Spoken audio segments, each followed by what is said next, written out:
नमस्कार श्रोते हो, एक व ज्ञानेशाची या आपल्या यूट्यूब चॅनलमध्ये आपणा सर्व श्रोत्यांचे अगदी मनापासून स्वागत.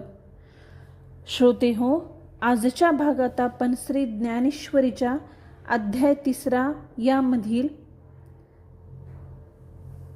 216च्या पुढील ओव्या पाहूयात. ओम नमो ज्ञानेश्वरा. भीतरी वळी न धरे, कोठिया माझी संचरे. कफपित्तांचे थारे उरोने दी, धातूंचे समुद्र ओलंडी. मेदाचे पर्वत फोडी, आतली मज्जा काढी. अस्थगित नाडी ते सोडवी, गात्रा ते विघडवी. साधका ते भेडसावी, परी बिहावेना. व्याधी ते दावी, सवेची हरवी. आप पृथ्वी कालवी, एक वाट तव एरीकडे धनुर्धरा. आसनाचा उभारा, शक्ती करी उजगारा. कुंडलिनी ते नागिनीचे पिल्ले, कुकम्मे नाहले.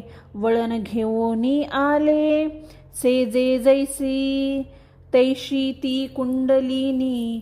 मोटकी औटवळणी, अधोमुख सर्पिणी. नेदली असे विद्योलतेची विडी, वानवी ज्वाळांची घडी. पंधरे यांची चोखडी, घोटी जैशी तैशी सुबद्ध आटली. पुटी होती दाटली, ते वज्रासने चिमुटली. सावधू होय तेथ नक्षत्र जैसे उलंडले, की सूर्याचे आसन मोडले. तेजांचे बीज विरुढले, अंकुरेशी तैशी वेढिया ते सोडती. कवतिके आग मोडती, कंदावरी शक्ती उठली दिसे. सहजे बहुत दिवसांची भूक, वरी चेवविली ते होय मीश. मग आवेशे पसरी मुख, ऊर्ध्व उजू. तेथ हृदय कोशा तळवटी, जो पवनो भरे किरटी. तया सगळे यांची मिठी, देवोनी घाली मुखीच्या ज्वाळी. तळीवरी कवळी, मासांची वडवाळी. आरोगू लागे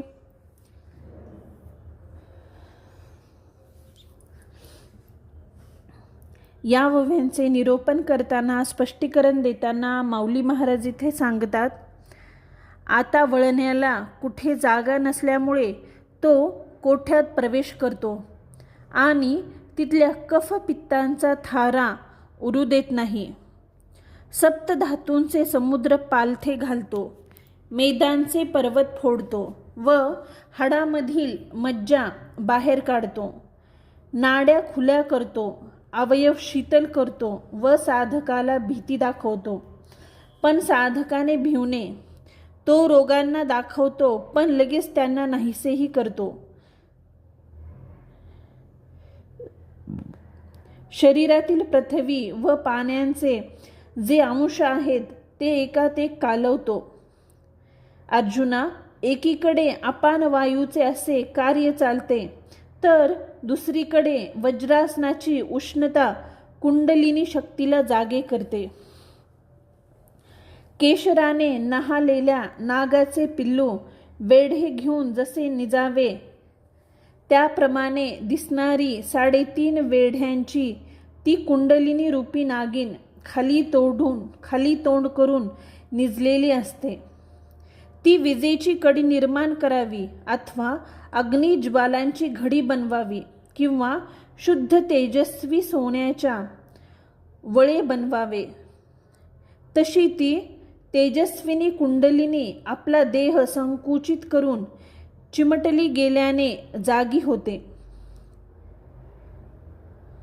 तेव्हा जसे नक्षत्र तुटून पडावे अथवा सूर्य स्थान भ्रष्ट व्हावा किंवा प्रकाशरूप बीजालाच अंकुर फुटावा, त्याप्रमाणे त्यावेळी कुंडलिनी आपुले वेढे सोडीत आळोखे पिळोखे देते. लीलेने सहजपणे बेंबीच्या वरील कंदावर उठलेली दिसते. फार दिवसांची भुकेलेली तशातच डिवचली गेलेली ती शक्ती रागातून वरती तोंड पसरते. मग हृदयाच्या खाली भरलेल्या सर्व वायूंना ती गिळून टाकते. मुखातील ज्वालांनी ती खालीवर पसरते आणि मांसांचे घास खायला लागते.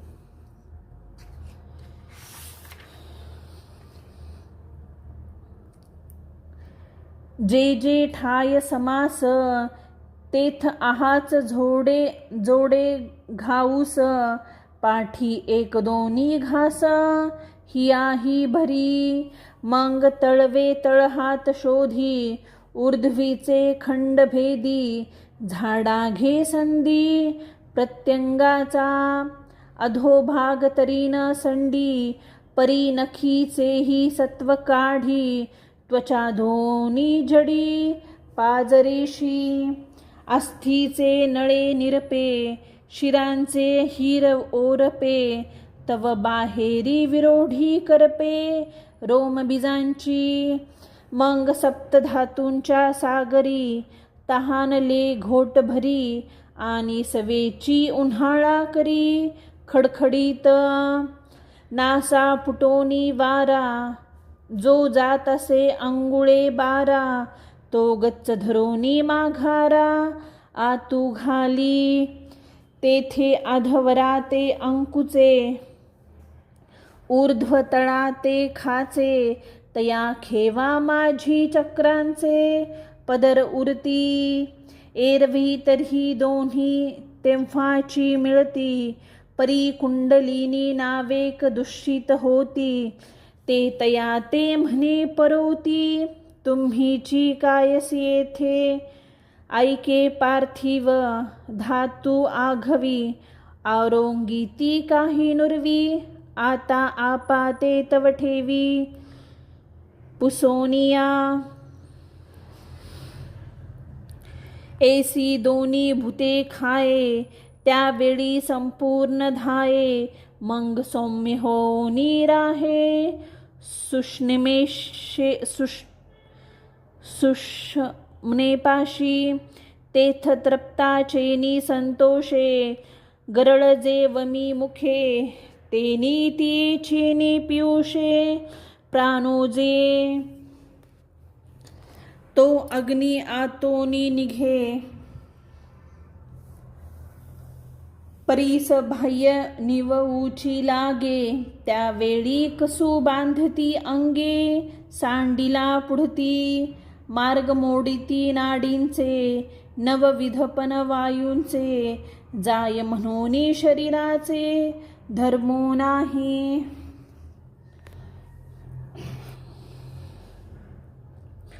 जो जो मासला भाग असतो त्या ठिकाणचा लचका तोडते. शिवाय हृदयाच्या ठिकाणचेही एक दोन घास काढते.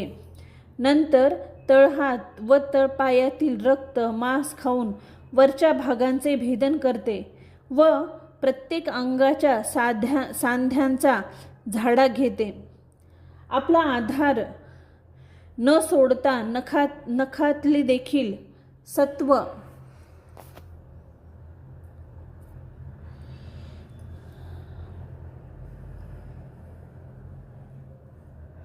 सत्व काढून घेते व त्वचा धुवून पुसून त्या त्वचेला हाडाच्या सापळ्या चिकटून ठेवते. हाडांच्या नळ्या शिरा ओरपून घेते. तेव्हा केसांच्या बीजांची वाढ होण्याची शक्ती जळून जाते. मग सप्तधातूंना पिऊन ती आपली तहान भागवते आणि शरीरात खडखडीत उन्हाळा करून ठेवते. दोन्ही नाकपुड्यातून 12 बोटे वाहत असलेले वायूला गच्च धरून त्यास आत मागे घालते. अपान वायू वर खेचला जातो वरचा प्राणवायू खाली खेचतो. त्या प्राणपानाच्या भेटीमध्ये षटचक्रांचे नुसते पदर तेवढे उरतात. एरवी प्राणपानाचे पण तिथे चिडलेली कुंडलिनी त्यांना म्हणते, तुम्ही इथे कोण? चालते व्हा.